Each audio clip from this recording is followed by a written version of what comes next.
자, 37번 순서 배열 마저 진행해 보도록 하겠습니다.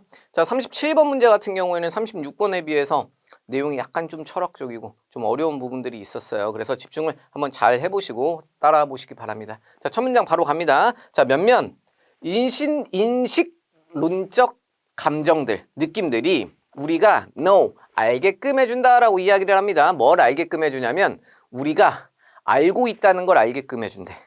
첫 문장부터 골치 아프죠. 그러니까 내가 무언가를 알고 있네? 라는 걸 알게끔 해준다라는 겁니다. 뒷문장 붙여가지고 내용 좀 더 묶어보겠습니다. 자, 이것들은 뭘 포함하냐면 여기서의 these라는 건 이 인식론적 감정들이 되는 거겠죠. 무언가를 알고 있다는 느낌도 포함하고 확실성의 느낌도 포함하고 그리고 무언가 correctness, 정정, 옳다라는 느낌의 개념도 포함한다라고 이야기를 했습니다. 그러니까 결국 다 똑같은 얘기죠. 그러니까 우리가 무언가를 알고 있다라는 느낌, 이런 것들은 우리가 옳다라는 데에서 온다 정도의 개념으로 보실 수 있겠습니다. 자, A문단 바로 들어갑니다. 자, 다른 인식론적 느낌들은 이라 그랬습니다. 자, 그러면 여기에서 아마 이 some이 이 other의 reference, first reference가 돼서 참조점이 되고 이것과는 다른 인식론적 느낌 이런 식으로 올 가능성이 커지겠습니다. 그래서 이 첫 번째로 나온 이 some feelings에 대한 진술이 이 제시문에서 종료가 된다고 한다면 A문단이 제시문 뒤편으로 바로 따라붙을 수 있겠지만 이 some feelings에 대한 그 기본적인 부연이 B문단과 C문단에서 추가적으로 이어진다고 한다면 그 부분까지 끝나고 나서 A문단이 이어질 가능성이 크겠죠. 그래서 사실상 이제 이 지문은 요 두 가지 각각의 문단들 B문단, C문단이 이 둘 중에 어디에 해당하는지를 매칭시키는 문제가 될 거라고 여러분 생각하시면 되겠습니다. 자, 뭐라 그러냐면 이 다른 인식론적 느낌은 우리의 집중을 이 전치사 to 뒤편에 몰리게 한다. alert라는 단어가 각성시키다라는 뜻이 있는데 우리의 집중을 여기로 향하게 한다 정도의 개념. 여기에 딱 맞춰지게끔 한다라고 이해하셔도 크게 무리가 없겠습니다. 어디에 맞춰지게끔 하냐면 우리가 아직 모르는 것에. 우리가 아까 요 첫 번째로 나왔었던 느낌은 우리가 안다라는 느낌에 관련한 거였고 두 번째로는 우리가 모른다는 느낌에 관련한 거. 이 두 가지가 대조되는, 대비되는 의미로 사용되었음을 알 수 있습니다. 자, 그러면 B문단, C문단 확인을 해보고 이 B문단에서, C문단에서 안다는 느낌에 대한 부연이 있는지를 빨리 찾으셔야 돼요. 그게 없으면 B문단 뒤편으로 A문단이 충분히 아직 올 수 있는 상황이 됩니다. 자, B문단에서 뭐라 그러냐면 이 느낌은 너가 그 사실에 집중하게끔 한다라고 지금 이야기를 하고 있습니다. 근데 그게 어떤 사실이냐면 여기 대절의 내용이 중요해지겠죠. 여기서 아는 것에 대한 내용인 건지 모른다는 느낌에 대한 내용인 건지를 빨리 찾으셔야 돼요. 너의 현재의 지식의 총체. 여기에서의 body는 이 몸이 아닙니다. body라는 건 어떤 하나의 뭉쳐있는 덩어리들의 body라고 이야기를 할 수 있는데 여기에서의 body는 지식 덩어리, 지식의 총체 정도의 개념으로 받아들이시면 되겠죠. 그러니까 네가 지금 가지고 있는 지식의 총체가 그거에 대해서 구체적으로 그 지식의 총체가 스키마가 됐건 아니면 휴리스틱이 됐건 아니면 너가 사용하고 있는 다른 정보가 됐건 네가 알고 있는 모든 전부의 것들 이것들이 너를 준비시키지 않았다는 거야. 여기 해석 잘 하셔야 돼요. 천천히. 뭐에 대해서 준비시키지 않았냐면 너가 놀라는 것에 대해서 준비시키지 않았다는 거야. 그러니까 너의 지식으로는 놀랄 수밖에 없었다라는 이야기가 되는 거겠죠.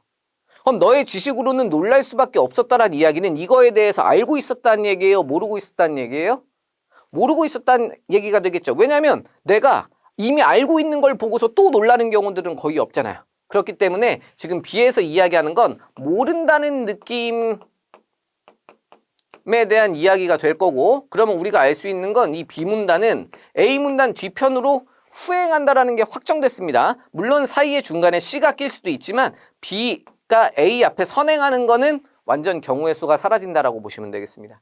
자, 그럼 C가 중요해지겠죠. C에 따라서 최종적으로 결론이 나올 것 같습니다. C에서 뭐라고 하냐면 자, 예를 들어서 you feel 네가 확신을 느낀다라고 이야기를 한번 해보자는 겁니다. 자, 뭐에 대해서 확신을 느끼냐면 1666이라는 숫자가 the answer, 정답이라는 거, 뭐 그 질문에 대한 정답이라는 거, 그 질문의 내용이 뭘까요?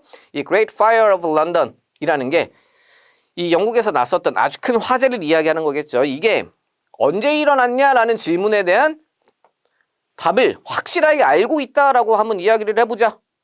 알고 있다는 느낌에 대한 사례 아닐까요? 자, 그러면 이 첫 문장에 올 수 있는 내용이 확정이 되었습니다. 이 알고 있다라는 내용에 대한 이거에 대한 부연, 그러니까 구체적 사례가 C에서 존재하기 때문에 C가 선행을 하고, 그리고 요 B는 A에 소속된 애, 그 A에 소속된 애였죠? 그러면 C, A, B로 사실 이미 정답은 나온 상태가 되겠습니다.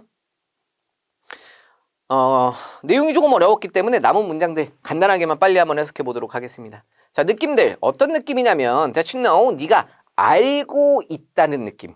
이 알고 있다는 느낌은 심지어 네가 확신을 할 때조차도 이 알고 있다는 느낌은 실패하지 않는 건 아니다. 그러니까 이게 사실 네가 알고 있다고 생각하지만 사실을 아는 게 아닐 수도 있다 정도의 개념이 됩니다. 부정에 부정이 붙었기 때문에 그러니까 긍정으로 보셔야 되겠죠.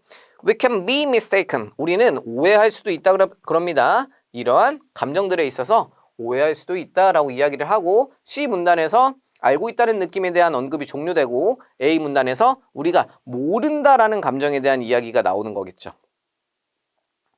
자, 그 다음에 계속 한번 진행을 해보자면 자, curiosity, 호기심, 놀라움, 그리고 wonder 이런 것들이 이러한 카테고리에 들어간다라고 이야기를 했죠. 자, as with the feelings of knowing 우리가 아는 느낌을 가지고서 에서 그랬던 것처럼 as with 하면 한 덩어리로 뭐뭐해서처럼 정도의 개념으로 보시면 되겠습니다. 우리는 물어볼 수 있어. 아직 모른다라는 것의 그 느낌이 진짜 꼭 맞는지 틀리는 건지에 대해서 물어볼 수도 있어. 그리고 뒤편으로 붙여보면 대절인 것처럼 보인다라고 지금 마무리되고 있네요. 만약에 너가 무언가를 궁금해한다고 한다면 there's something prompted you to wonder. 네가 궁금해하게끔 할 만한, 촉진할 만한 무언가가 있다 라는 것처럼 보인다라고 해서 지금 문장 내용이 종료되었다라고 볼 수 있겠습니다. 그래서 우리가 정답을 골라보자면 C 그리고 뒤편으로 A 그리고 그 뒤로 B가 후행하는 4번이 정답이 되겠습니다.